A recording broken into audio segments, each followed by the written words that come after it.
మనం ఆల్రెడీ మాట్లాడుకున్నాం. ఈ 'బిగ్ బాస్' రీయూనియన్‌లో చాలా గందరగోళాలు జరుగుతున్నాయి. చాలామంది మాట్లాడొచ్చు, ఇంకొంతమంది మాట్లాడకపోవచ్చు అని మనం ముందే చెప్పుకున్నాం. ఆ వీడియో మీరు చూడకపోతే డిస్క్రిప్షన్‌లో లింక్ పెడతాను చూసేయండి.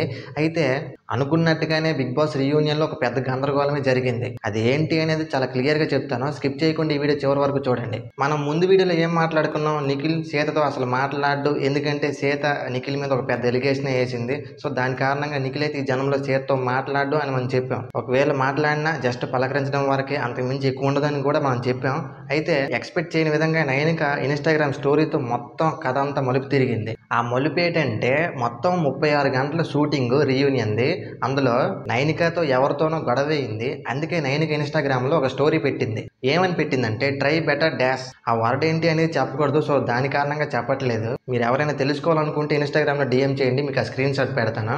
అయితే నాకు తెలిసినంత వరకు నయనిక ఆ ఇన్‌స్టాగ్రామ్ స్టోరీ సోనియా గురించి పెట్టింది అని నేను అనుకుంటున్నాను. ఎందుకంటే నామినేషన్ ప్రాసెస్‌లో సోనియా నిఖిల్‌ని చాలా దారుణంగా అవమానించింది.